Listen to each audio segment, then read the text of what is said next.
kwa wosia? Lugha rahisi ni kwamba wosia huokoa familia isiparaganyike. Wow. I like it. Yes. Wosia huokoa familia isiparaganyike, isitapakae. Yeah.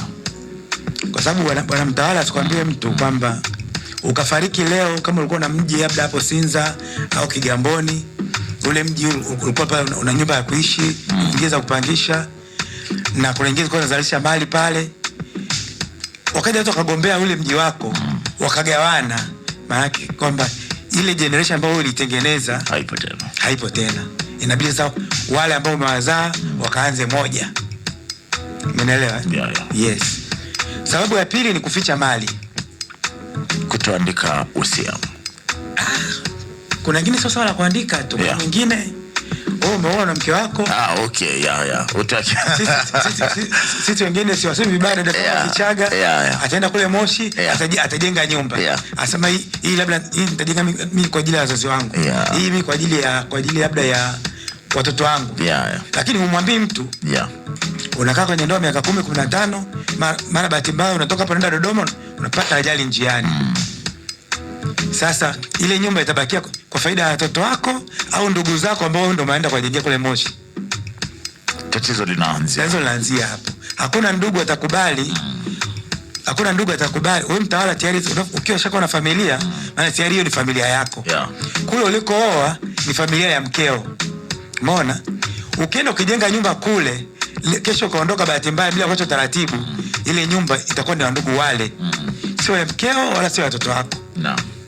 Umeona? Kwa hiyo hii tabia ya watu wanakuwa na mali hawasemi, au muda mwingine wasimamizi wa mirathi. Wasimamizi wa mirathi wanazitambua mali za marehemu, lakini hawasemi ukweli kuhusu zile mali. Kuna wengine wanaficha baadhi ya viwanja. Kuna wengine wanaficha akaunti za benki. Mimi kuna kesi nilikuwa nayo last week, nimeshtaki msimamizi wa mirathi.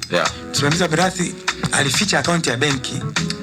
Akatengeneza dokumenti, akaenda akatoa benki na NSSF 260 milioni 260. Akazipiga peke yake. Na ni msimamizi wa mirathi. Sio mnufaika wa mirathi, ni msimamizi wa mirathi. Imagine. Sasa hizo ni aina vitabia ambavyo vinasababisha migogoro. Kuficha biashara. Kuna biashara marehemu ameacha kuna duka liko Kariakoo, kuna duka bila liko Tegeta, duka liko Mbezi. Msimamizi wa mirathi anaficha. Mwisho wa siku nini? Wale ndugu au beneficiary wanakuja kugundua ni migogoro tu, ambayo inaanza mahakamani leo, mimi na haki, mimi ndo na haki, huyu ana haki, hivyo. Athari ya tatu ambayo chanzo cha tatu ambacho kinasababisha migogoro, wasimamizi wa mirathi kutokuwa waaminifu. Unajua msimamizi wa mirathi sio mnufaika wa mirathi. Yeye ni msimamizi na msaidizi kwa niaba ya mahakama na vyombo vya sheria kusaidia kugawanya mali kwa wanufaika, kuwasaidia wanufaika waweze kufika wanapotakiwa kufika salama. Pengine natamani kujua, na imekuwa ni shauku yangu ya muda mrefu. Msimamizi wa mirathi ananufaika na nini? Yaani siku ya siku anapata nini? Kazi ya usimamizi wa mirathi ni kazi ya Mungu. Kazi ya kujitolea.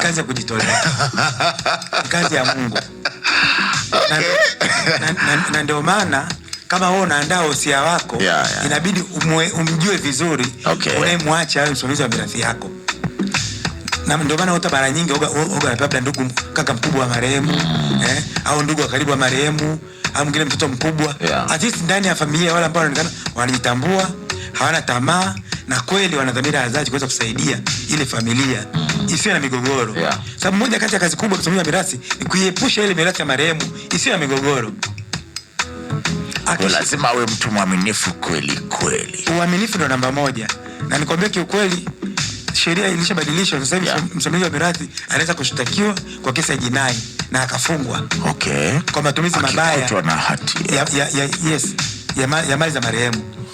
Hii ni kubwa zaidi sasa. Ni nzuri zaidi, sio kubwa zaidi. Hiyo ni nzuri zaidi. Kwa nyuma haikuwa hivyo. Lakini mabadiliko ya sheria yashafanyika. Msimamizi wa mirathi anawajibika, hizi accountable. Kusimamia inavyopaswa mali za marehemu. Kwa hiyo msimamizi wa mirathi anatakiwa kulinda mali za marehemu. sio kujimilikisha mali, kulinda. Sasa unakuta kuna wengine ndio kama hivyo, wanauza nyumba, wanakodisha bila kutoa taarifa kwa ndugu wa marehemu, wanatumia fedha za marehemu vibaya. Na hapo ndipo migogoro na kesi zinapoanzia. Unaona? Sababu ya 4 ni tamaa. Hii ndio sababu kubwa pia. Ndugu anaanza kusema, "Oh, mimi nilikuwa karibu na baba." Mwingine, "Mimi nilikuwa namhudumia vizuri baba." Lakini sheria haiangalii nani anayempenda zaidi, nani alikuwa anampenda zaidi marehemu. Sheria inaangalia haki. Yule mwenye haki ya kunufaika na mirathi ndio anapenda stahili kunufaika na mirathi. Sababu ya 5 ambayo na yenyewe pia hii kwa Tanzania bwana Mtawala ni muhimu sana. Kukosa elimu ya sheria. Watu wengi hawajui sheria ya mirathi. Matokeo yake wanakutana na viranja huko mtaani. Wataanza wanapotoshwa, wanaamini maneno ya mtaani, hawafuati utaratibu. Mwisho wa siku unakuta mtu anajiingiza kwenye mgogoro, maugomvi na familia kutaparaganyika. Sababu ya 6 ambayo ni chanzo cha migogoro kwenye mirathi ni migogoro ya ndoa. Migogoro ya ndoa, unakuta mfano mtu ana wake wengi, watoto wa nje ya ndoa, ndoa zisizosajiliwa, watoto waliowasiliwa. Masuala yote haya huchangia kuibua migogoro. Mimi have experience na uzoefu wa bwana mmoja ambaye sasa hivi marehemu. Alikuwa na mke wa kwanza mwenye watoto 4, akawa ameachana naye vizuri mahakamani na akawa amegawana mali vizuri. Yeye akaendelea kwenda kuanza maisha yake. Alipoenda kule akaenda akaoa mke wa pili, akazaa naye watoto wa wili yule mama. Baada ya muda akaja kugombana na yule mke wa pili, akamrudia mke mkubwa ambaye alishaachana naye. Alafu sasa baadaye imetokea yule mzee amekuja amefariki. Sasa mzee amefia kwa mke mkubwa. Je, mali zonazo za nani? Majibu utakuwa nayo bwana Mtawala na wasikilizaji wako. Tunataka majibu ya kisheria hapo. Tunaweza tukawa na majibu ya ubinadamu ama ya hisia, lakini sheria sasa hapo ndio tunaiachia ichukue mkondo wake. Ndio tunachosema kwamba ni vizuri kukosa uelewa wa sheria. Wasikilizaji na wanaotufuatilia wagundue, waelewe kwamba migogoro ya ndoa pia inasababisha sana migogoro ya mirathi. Migogoro ya ndoa inasababisha migogoro ya mirathi. Pasipokuwa na utaratibu mzuri wa namna gani familia A itatunza na familia B, kama familia A umeshamalizana nayo, je, umeacha utaratibu gani? Na hii familia B, je, utaitunzaje?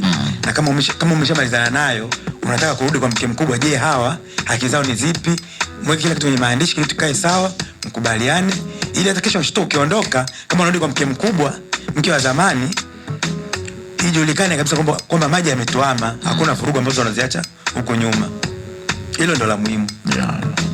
Sababu ya 7 ambayo inachochea migogoro ya mirathi ni mali kutokuwa na nyaraka. Mali kutokuwa na nyaraka. Mfano una nyumba haina hati. Mfano una kiwanja hakijasajiliwa.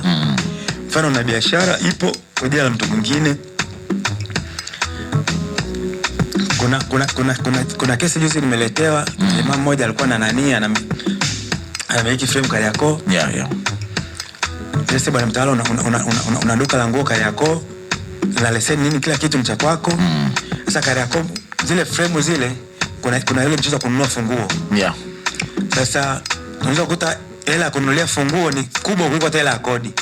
Kwa sababu mara nyingi au mara nyingine yule ambaye ametangulia kwenye frame anachukua kama vile anamwacha ndugu yake kwenye ile frame. Unaona? Ili tu akwepe ile pesa ya kukopa funguo. Au unakuta kwamba ile pesa ya funguo yeye anagawana na yule mtu ambaye anamleta. Alafu anamwachia leseni zake, dokumenti zake zote za kufanya biashara. Sasa ili aonekane ni mtu yule yule. Kesho kutwa yule jamaa aliyeachwa kwa kutumia dokumenti za mtu ambaye kimsingi ndio mwenye biashara yake sasa. Mtaji wa kwake, kila kitu cha kwake.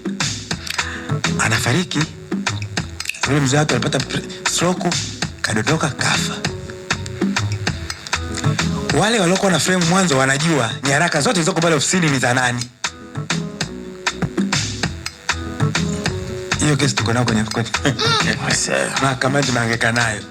Lakini ni kesi ngumu kwa sababu hawa sasa ambao walikuja kujua frame baadaye hawana nyaraka za kuthibitisha. Kwa sasa hapo inakuwa ni hassle zile sasa za kisheria na kutengeneza facts nyingine za kutengeneza za kubuni. Lakini kiuhalisia kama angefuata tu utaratibu, akabadilisha zile document, mikataba, leseni nini zikazokaza kwake, usingekuwa na shida yoyote. Kisasa leo hii unaondoka, unawachia mji wako shida, makesi ambayo hajikata mwisho wake utakuwa lini. Huyu mmoja na document ambazo document ni mzigo wako kwake, leseni yako kwake, kitu cha kwake. Wewe unasema kwamba mimi nilikubaliana naye na kulipana kwenye walipana Kiswahili, pesa walipana mkononi. Shortcut nayo tunasema ni chanzo cha migogoro. Shortcut ni gharama kubwa sana kwenye maisha, sio migogoro tu. Sio kwenye maeneo ya sheria tu. Sio kwenye sheria tu, wala sio kwenye mirathi tu. Shortcut kwenye maisha ni gharama kubwa sana. Okay. Watanzania au ndugu wasikilizaji inabidi wajifunze tu hilo kwamba shortcut is very expensive. Ni gharama mno. Sawa. Sababu ya 8 ni familia kutokukaa pamoja. Umoja wa familia ni kila kitu. Mzee ameanguka, familia inategemewa kuwe na kikao. Familia inategemewa kuwe na maelewano. Lakini nishakutana na familia moja ambayo dada yao alikuwa ameolewa, baadaye akawa ametengana tu vizuri na mumewe kwa kuandikishiana.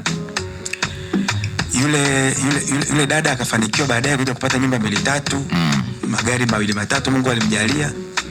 Lakini akawa ameugua kwa muda mrefu sana, kabla miaka 7-8, shida ya mgongo. Sasa kumbe wakati yeye yuko pale kitandani, ndugu zake walikuwa wanajua kwamba huyu mama hana wasia, na kwa sababu na yule mama pia hakuwa na watoto, bahati mbaya. Okay. Kwa she was all alone. Na ndugu tu wakaka zake wakubwa na nani. Kwa hiyo wakati yuko kitandani anahangaika na shida yake ya mgongo, ndugu zake walishaanza kujimilikisha mali. Yaani kusema kwamba ile nyumba yake ile ya Ubungo ile nitaichukua mimi. Kaka mwingine anasema ile nyumba yake ile ya Tabata ile nitaichukua mimi. Bahati mbaya mimi nilikutana na huyo mama miaka 4-5 kabla hajafariki. Ananiambia, wakili, salama. Kuna siku shaniambia kuhusu mambo ya wasia mwanangu. Unaweza kupata muda tuje weekend mtengenezee? Nikamwambia hakuna shida. Lini unadhani nafaa? Wewe nipe ratiba yako. Nikamwambia hii wiki haifai, naomba kama baada ya siku 13-14 nitakupigia. Tukapanga, nikabeba laptop yangu na makaratasi yangu, nikaenda nyumbani kwake nikamtengenezea wasia. Wewe na yeye sasa? Mimi na yeye. Hakuna mtu mwingine anafahamu. Hata ndugu. Interesting. Nikamwambia huo wasia unatakiwa usainiwe na ndugu yako mmoja na jirani mwingine. Bahati nzuri akatokea mdogo wake mmoja, alikuwa anakaa Arusha, yeye alikuwa anakaa Dar es Salaam. Akamuita, akaja akamsainia huo wasia kama shahidi. Akamuita na ndugu yake mwingine, akaja akamsainia kama shahidi. Wakati nikaanguka muhuri, kachukua dokumenti, mama naye alisha saini, kaenda nikamhifadhia wasia wake.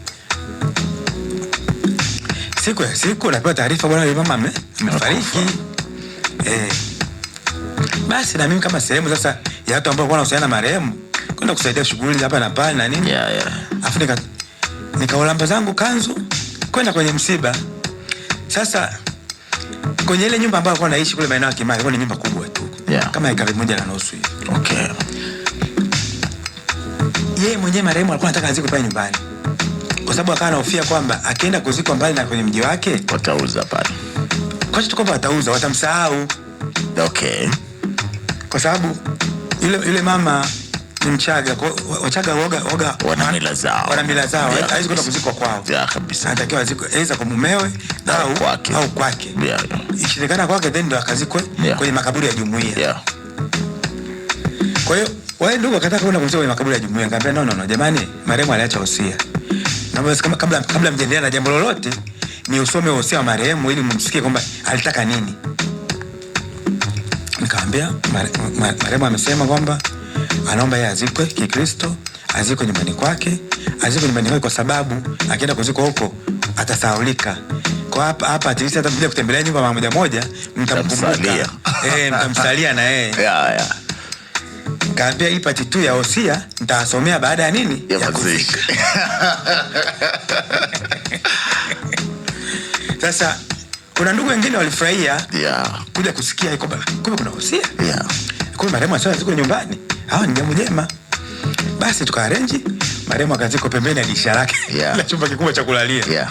Kwa hiyo hata kama kuna mtu mwingine anataka kutumia ile nyumba vibaya, marehemu atakuwa anamsikia hapo dirisha. Mbona bwana? Lakini baada ya mazishi sasa ndio shughuli ilianza. Yule marehemu alisema mali zake ambazo yeye amehangaika nazo, Mungu amemsaidia amezipata, wapewe watoto wajukuu wa kike kwenye ukoo wake. Kwa maana kama kaka yake ana mtoto wa kike, mwanae let's say wewe una mtoto, sawa, wewe ndio kaka mkubwa, yule mtoto wako akiwa amezaa, wajukuu wa kike ndio wafaidike na zile mali. Kwa wajukuu wote wa kike, na ukiangalia ni kweli kwenye generation yao wengi walikuwa ni watu wazima wa miaka 60 70. Kwa hiyo wengi watoto wao walikuwa ni wakubwa na wana watoto. Umeelewa? Mzee wale ambao walikuwa wameshajigawanyia mali, hakuna ambaye alitaka kusikia hizo habari. Kama wanasheria na sisi pia tunao, sisi tutaenda mahakamani na kitu tutapata. Hakuna habari ya wosia. Huo sisi hatutambui. Acha bana, don't tell me. Nachokuambia ni kwamba ile kesi imeunguruma mahakamani miaka 5. 5 good years ile kesi imeunguruma mahakamani bila sababu za msingi. Lakini mwisho wa siku mahakama inasimamia kwenye wosia. Kwa hiyo wosia ulisimama na unanufaika na wajukuu wakafaidika na zile mali.